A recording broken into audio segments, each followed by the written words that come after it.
Hi everybody, my name's John Mills. I work for Pancho Training Consultancy, and what we thought we'd do is put together a short introduction to IP addressing based around the CCNA course. So without further ado, let's get stuck in.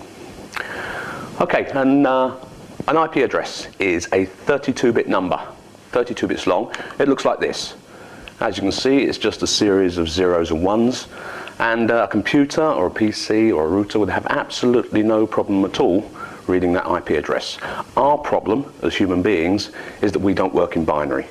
And therefore, we can't talk about that binary number with any ease.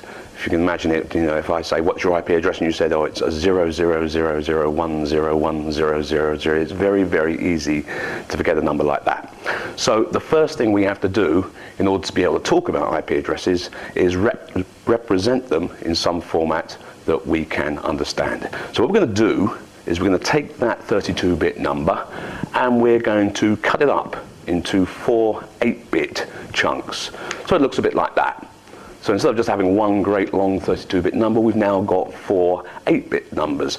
And then what we're going to do is we're going to represent each one of those 8-bit chunks with a decimal number. Now it's much easier to convert an 8-bit number into decimal than it is a 32-bit number.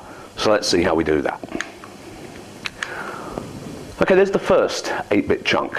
As you can see, it's 4 zeros followed by 1010. And if we put our little conversion chart down there, ranging from 1 to 128 with different bit positions, you can see that we've got a 1 in the 8-bit position and we've got a 1 in the 2-bit position. And if we add the two together, 8 plus 2, we get 10 decimal. Okay, that seems to be working. Let's try the second octet. There's the second octet, the second 8-bit chunk. As you can see, we've got 3 ones set on this one in the last 3 bits. So if we convert that back into decimal using our same chart, you can see that we've got a 1 in the 4-bit position, a 1 in the 2-bit position, and a 1 in the 1-bit position. If we add those 3 together, we get out 7 decimal. Okay, let's just do the same thing with the last 2 octets. So there's the third octet. As you can see, we've just got a 1 in the 4-bit position and a 1 in the 1-bit position. If we convert that into decimal, we get out the decimal number 5. And finally, the last octet, just got a 1 in the last bit position. That equates to a single 1, so we've got a 1 decimal when we convert that back. Okay, so let's put the whole thing together. And what we get are 4 decimal numbers, 10, 7, 5, and 1. And just to separate them so that we can understand each one relates to a specific octet, we're going to put a dot between them. And that's what's known as dotted decimal notation. So our IP address at the end of the day can be described as 10.7.5.1.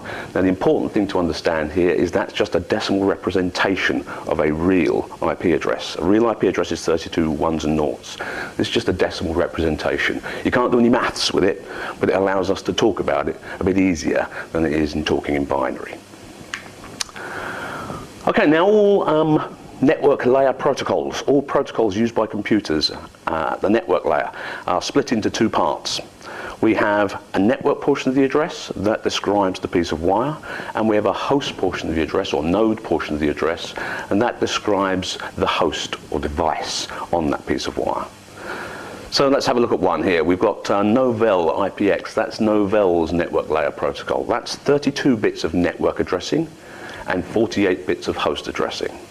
Always fixed line, 32 bits network, 48 bits host. What about another one? Here's AppleTalk. AppleTalk, 16 bits network, 8 bits host. Always 16 bits represents the wire, 8 bits represents the host on that wire. One more, DECnet, an old protocol I know, but I guess it's still around somewhere. 6 bits network, 6 bits represent the wire, only 10 bits represent the host. They are all fixed lines, so it's always 6 bits network, 10 bits host. Let's look at IP then. The problem we have with IP is that there is no fixed line. The network host portion of the address moves, and it moves depending on how we're using it.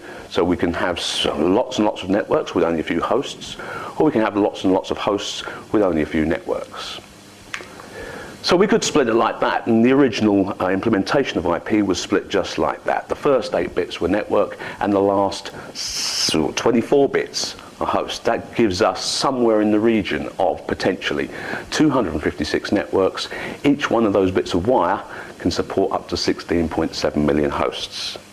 Or we could draw the line right in the middle there. So we've got 16 bits of network. Half the address represents the wire, and half the address represents the host. And that would give us something like 65,000 networks, each one of which could support 65,000 hosts.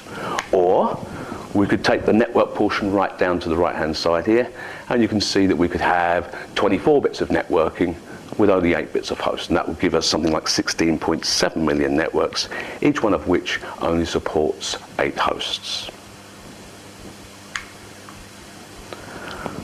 Okay, so back in the early days, way back, somebody decided that that's how we split them up. And what we do is create different classes of address. And the first class we're going to choose or create is something called a Class A network. And the Class A network consists of 8 bits of networking space with 24 bits of hosts. And that gives us potentially 256 networks, each one of which can support 16.7 million hosts. So we'll give these to the big companies, the huge companies, the IBMs of this world, the Hewlett-Packards, the US government. They'll all get a Class A address.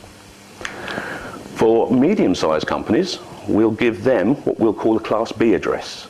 Class B address consists of 16 bits of networking space with 16 bits of host space. That means we've got 65,000 odd of these Class B networks, each one of which can support up to 65,000 hosts. Okay, how about small companies? They get a Class C address, and the Class C address is essentially 24 bits of the address represents the network, and only 8 bits represents the host. So you've got lots and lots of networks, 16.7 million networks, but only 8 bits of host space. So you could have potentially 0 to 255, 256 hosts. We're also going to create another one. We're going to call it a Class D, and we're going to keep that for something called multicast addressing. Multicasts are when you have a single source, single device transmitting to a group of hosts. So things, if you think of something like video conferencing, where you have a single video server sending traffic to a group of devices that are listening on that particular video channel. And we're going to create one more class of address called a Class E, which we're going to reserve for ourselves, something we can play with later on. Okay, that's great then. So we've got 5 different classes of addresses. Problem is, how do we tell the computer that these addresses are the ones that we want to use, and that each address, after all, it's just a 32-bit number, is either a Class A, Class B, or Class C address, or come to that, Class D or Class C. And we're going to have a look at that, how we do that, in the next portion of this little course we're running. So that's the end of part 1. Hope you've enjoyed it so far. Don't forget to look out for part 2. Part 2 will be somewhere close to where you found part 1. Thanks a lot. Bye.